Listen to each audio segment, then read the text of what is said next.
Welcome to my YouTube channel Gurukul coaching centre. आज मैं आप लोगों को सब्जेक्ट और ऑब्जेक्ट के बारे में बताने जा रहा हूं कि कैसे किसी वाक्य में हम लोग सब्जेक्ट और ऑब्जेक्ट को आसानी से ढूंढ सकते हैं। तो आइए देखते हैं।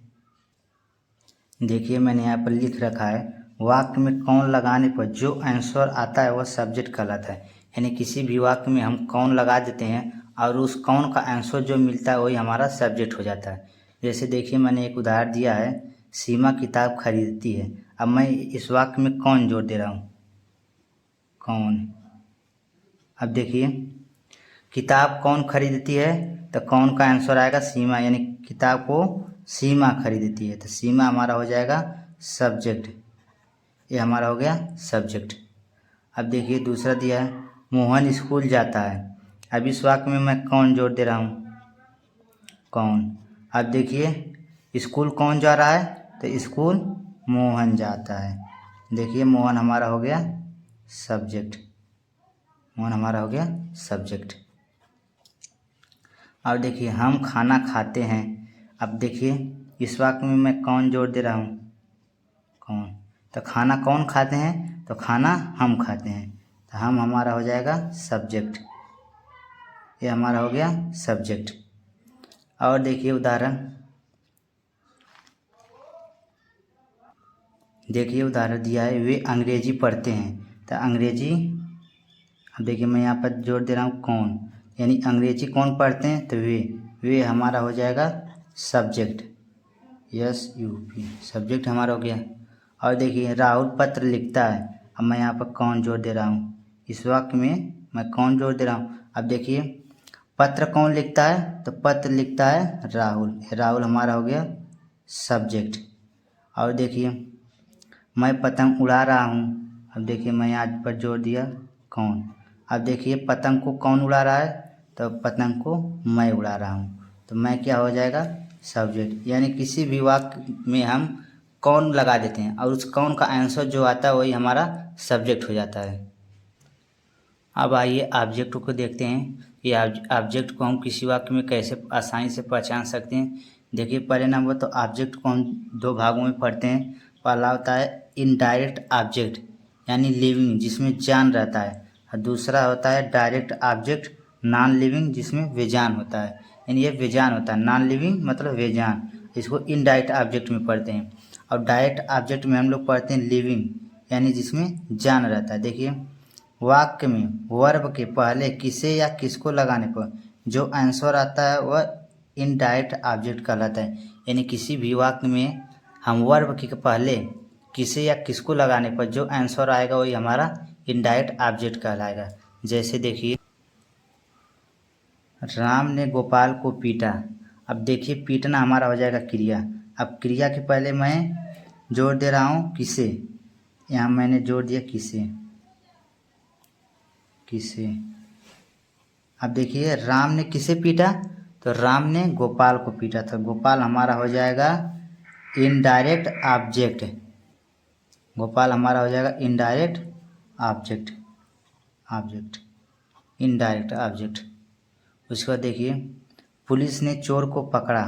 अब देखिए, पकड़ना हमारा है क्रिया, क्रिया के पहले मैं जोड़ दे रहा हूँ किसको या किसे, तो मैं जोड़ दे रहा हूँ किसे, किसे। अब देखिए, पुलिस ने किसे पकड़ा या पुलिस ने किसको पकड़ा, तो देखिए पुलिस ने चोर को पकड़ा।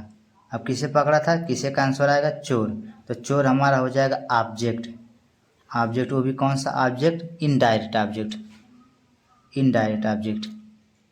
और देखिए, अध्यापक ने उसे मॉनिटर बनाया। अब देखिए, बनाना हमारा हो जाएगा क्रिया, तो यहाँ पर मैं जोड़ दे रहा हूँ किसको, किसको। अध्यापक ने किसको मॉनिटर बनाया, अध्यापक ने उसे मॉनिटर बनाया, तो उसे हमारा हो जाएगा ऑब्जेक्ट, वो भी इनडायरेक्ट ऑब्जेक्ट, ऑब्जेक्ट हमारा हो गया।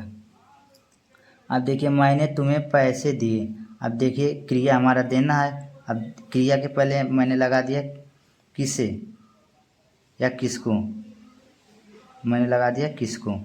देखिए, मैंने तुम्हें पैसे दिए, पैसे किसको दिए, तो पैसे तुम्हें, तुम्हें हमारा हो जाएगा ऑब्जेक्ट, वो भी इनडायरेक्ट ऑब्जेक्ट।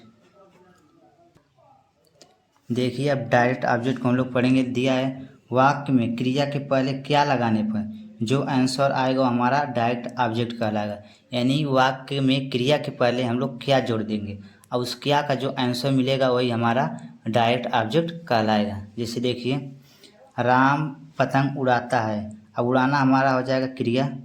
अब क्रिया के पहले मैं जोड़ दे रहा हूँ क्या, तो राम क्या उड़ाता है, तो राम पतंग उड़ाता है, पतंग, ये हमारा हो जाएगा ऑब्जेक्ट, वो भी डायरेक्ट ऑब्जेक्ट, ये हमारा हो जाएगा डायरेक्ट ऑब्जेक्ट।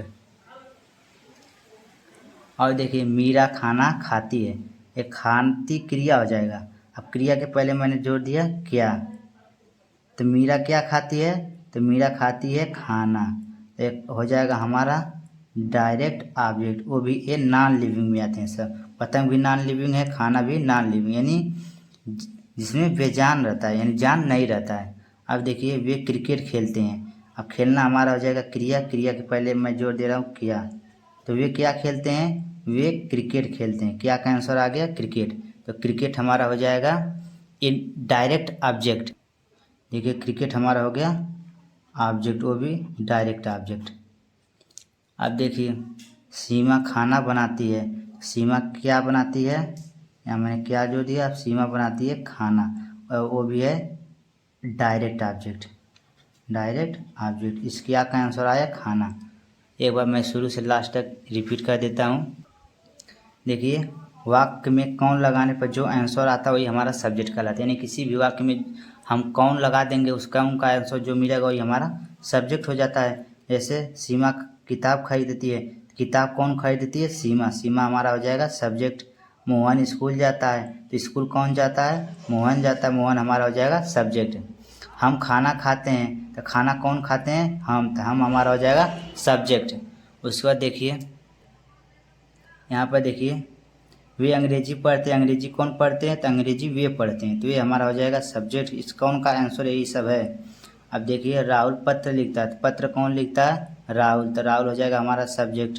मैं पतंग उड़ा रहा हूँ, तो पतंग कौन उड़ा रहा है, मैं, यानी मैं हमारा हो जाएगा सब्जेक्ट।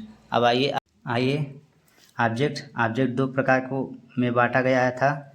एक था इनडायरेक्ट ऑब्जेक्ट जिसमें लिविंग आते हैं यानी जानदार, जिसमें जान रहते हैं, और दूसरा था डायरेक्ट ऑब्जेक्ट यानी नॉन लिविंग यानी बेजान।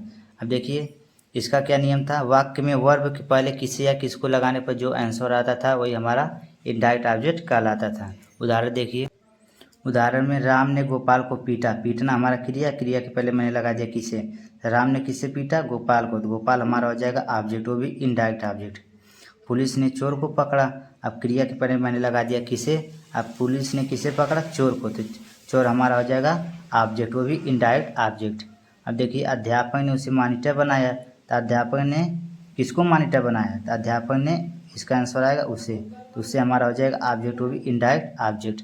अब देखिए मैंने तुम्हें पैसे दिए, तो क्रिया के पहले मैंने लगा दिया किसको, तो मैंने तुम्हें पैसे दिए, देखिए इस किसको का आंसर क्या आएगा, पैसे किसको दिए, तो तुम्हें, तुम्हें हो जाएगा हमारा ऑब्जेक्ट, वो भी इनडायरेक्ट ऑब्जेक्ट। देखिए डायरेक्ट ऑब्जेक्ट में क्या था, वाक्य में क्रिया के पहले क्या लगाने पर जो आंसर आता है वही हमारा डायरेक्ट ऑब्जेक्ट कहलाता है, यानी क्रिया के पहले हम क्या जोड़ देंगे, उस क्या का जो आंसर मिलेगा वही हमारा डायरेक्ट ऑब्जेक्ट हो जाएगा। देखिए राम पतंग उड़ाता है, तो देखिए उड़ाना के पहले मैंने क्रिया, क्रिया क्या उड़ाना, इसके पहले मैंने जोड़ दिया क्या, तो राम क्या उड़ाता है, इसका आंसर आया पतंग, तो पतंग हमारा हो जाएगा ऑब्जेक्ट, वो भी डायरेक्ट ऑब्जेक्ट। मीरा खाना बनाती है, तो क्रिया के पहले मैंने जोड़ दिया क्या, तो मीरा क्या बनाती है खाना, ये हमारा हो जाएगा ऑब्जेक्ट, वो भी डायरेक्ट ऑब्जेक्ट।